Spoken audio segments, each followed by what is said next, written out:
जय हिंद। आप सभी को एम लक्ष्मीकांत सीरीज में स्वागत है।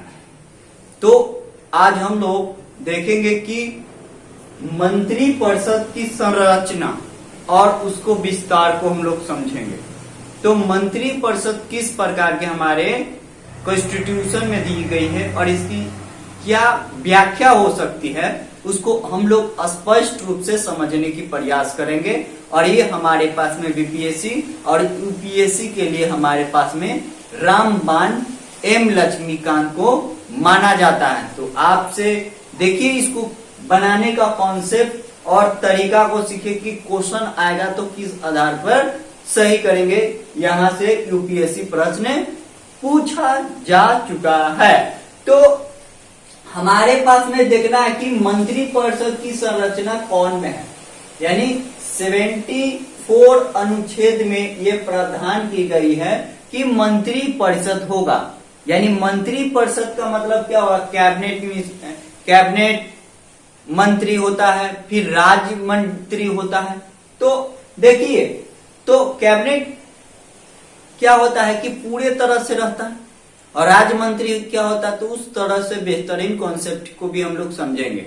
तो देखिए कि मंत्री परिषद, मंत्री प्रधानमंत्री यानी पीएम को कौन नियुक्त करेगा, तो प्रधानमंत्री को कौन नियुक्त करेगा, पीएम को कौन नियुक्त करेगा, तो राष्ट्रपति करेगा। कौन करेगा, आपसे ऑब्जेक्टिव में पूछ देगा कि प्रधानमंत्री के कौन नियुक्त करता है। जब लोकसभा में बहुमत प्राप्त होती है तो उस कंडीशन में कौन करती है, तो ये राष्ट्रपति करती है। कौन करती है, राष्ट्रपति। लेकिन अनेक मंत्रियों की नियुक्ति राष्ट्रपति प्रधानमंत्री के सलाह पर करते हैं। ऑब्जेक्टिव में पूछ देगा कि कथन में पूछेगा कि बताइए कि राष्ट्रपति की नियुक्त कौन करता है, प्रधानमंत्री के कौन नियुक्त करता है, तो राष्ट्रपति। लेकिन मंत्री के कौन नियुक्त करता है, तो राष्ट्रपति नहीं नियुक्त करता है। कौन करता है, पीएम के सलाह पर कौन करते हैं, नियुक्त राष्ट्रपति करते हैं। मान के चलिए कि आप हो गए कोची कैबिनेट बने, राज्य मंत्री बने हुए हैं या कैबिनेट मंत्री बने हुए हैं, तो उस स्थिति में प्रधानमंत्री की आप बात नहीं सुन रहे, उस कंडीशन में आपको कोची हो गया, आपको इस्तीफा देना ही पड़ेगा। आप चाहकर भी दबंग नहीं बन सकते हैं। ये हमारे पास में पहला क्लॉज जो 74 अनुच्छेद में था, ये आप समझ गए होंगे। तो आपको पहला पॉइंट में इतना केवल लिख लेना है कि प्रधानमंत्री, एक नोट्स बनाइएगा और उसमें लिखिएगा कि प्रधानमंत्री के नियुक्त कौन करता है, राष्ट्रपति। लेकिन राष्ट्रपति मंत्री को कौन, किसके सलाह पर, प्रधानमंत्री के सलाह पर राष्ट्रपति नियुक्त करता है। इतना पॉइंट आप लिख लीजिएगा। यूपीएससी में इसी तरह से कथन बना के पूछती है। और जहां तक आप बीपीएससी में पूछेगा तो ये सीधे कहेगा कि मंत्री परिषद कौन सा अनुच्छेद में है, तो 74 अनुच्छेद में ये प्रावधान की गई है। तो प्रधानमंत्री, अब देखिए दूसरा क्लॉज को भी हम देख लेते हैं कि प्रधानमंत्री सहित मंत्री परिषद के सदस्य में कुल लोकसभा में अधिक नहीं होना चाहिए। यानी कितना % नहीं होना चाहिए। मान लीजिए कि आप यहाँ के लोकसभा में निर्वाचन हो गए और सभी को मंत्री बना दिए, हालांकि ये तो नहीं होगा। देखते हैं कि विधायक जी बढ़िया चुनिंदा लोगों की मंत्री बनाया जाता है। तो लोकसभा में देखिएगा, बीपीएससी में क्वेश्चन पूछा गया है कि लोकसभा के जब सीट होगी यानी सदस्य होगी, तो उस कंडीशन में हमारे पास में कितना होगा, 15% से अधिक नहीं होना चाहिए। यानी हमारे पास जितना सीट होगा उसको हमारे पास में कुछ होना चाहिए, यानी 15% से ज्यादा सीट नहीं होना चाहिए। यानी 15% से ही मंत्री बना सकते हैं। कितना, 15%। आपसे पूछा जाएगा कि लोकसभा में जब बहुमत आएगी तो कितना % आप बना सकते हैं लोगों के, 15%। जितना यहाँ के निर्वाचन सदस्य हैं उससे हमको जी कर सकते हैं, 15% हम उनको लगभग मंत्री बना सकते हैं। और ये कब किया गया था, संविधान संशोधन, कहां पर में 91वें संविधान संशोधन 2003 में की गई है। तो पूछ देगा ऑब्जेक्टिव में, क्या पूछेगा कि बताइए प्रधानमंत्री मंत्री को कितना परसेंट होना चाहिए? 15%। कब संविधान में संशोधन करवाया गया है? 91वां संविधान में संशोधन 2003 में ये करवाई गई थी। इतना आप याद रखिएगा, इंपॉर्टेंट होगी। अब देखिए हमारे पास में क्या है, प्रधानमंत्री। प्रधानमंत्री किसी भी सदन, क्या पीएम बन सकते हैं? आपसे एक मेरी प्रश्न है कि क्या आप पीएम बन सकते, प्रधानमंत्री बन सकते हैं? तो पीएम बन सकते हैं कि नहीं बन सकते हैं? ये कौन सी अनुच्छेद है? यानी कहने का मतलब है प्रधानमंत्री किसी भी सदन का हो सकता है, या लोकसभा के हो सकता है या राज्यसभा के सदस्य होगा, और तभी कुछ होगा।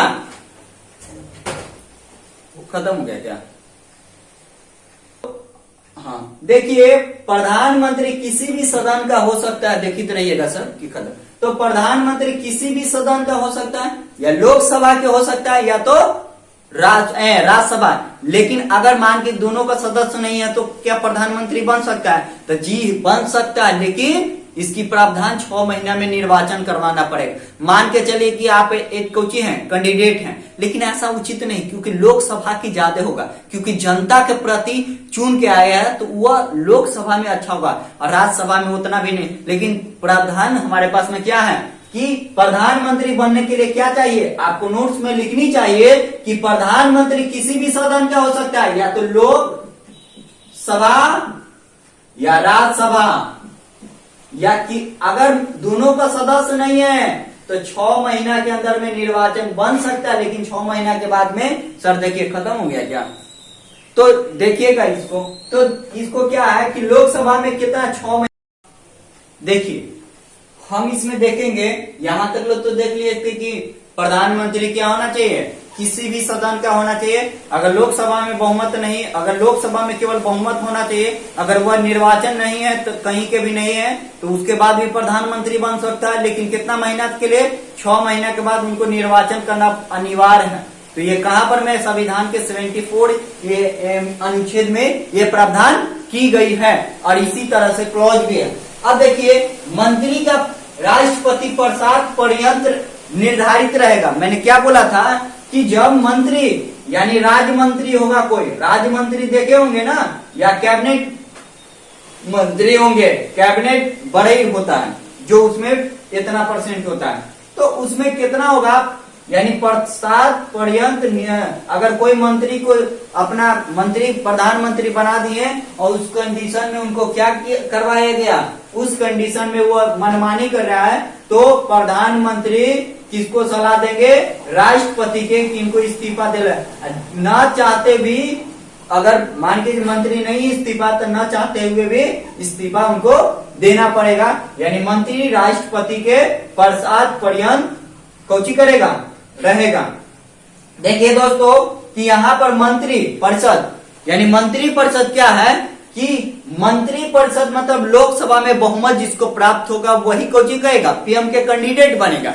अब पीएम के कैंडिडेट कौन बनेगा कि मंत्री परिषद। मंत्री परिषद लोकसभा के प्रति साहूकार उत्तरदायी है। तो मंत्री परिषद क्या है, ऑब्जेक्टिव में पूछा गया था कि बताइए कि मंत्री परिषद किसके प्रति उत्तरदायी है। तो याद रखिएगा ऑब्जेक्टिव में पूछ देता है बीपीएससी में कि मंत्री परिषद किसके प्रति उत्तरदायी है, तो किसके प्रति उत्तरदायी है, लोकसभा के प्रति उत्तरदायी है। और इसमें क्या चीज है, उत्तरदायी में क्या होगा कि लोकसभा में अविश्वास प्रस्ताव क्या कि जब मान के लिए सरकार अगर बहुमत से कम हो गई, अगर वो अविश्वास प्रस्ताव पारित हो गया तो उस कंडीशन में क्या होगा, उस कंडीशन में सरकार गिर जाएगी। यही बात होता है कि सरकार हमारे लिए बहुमत में होना बहुत जरूरी होता है। और इसके अविश्वास फिर क्या हो सकता है कि धन विधेयक, अगर कोई धन विधेयक कोई बिल एक्ट हो रहा है और उसको पारित नहीं हो गया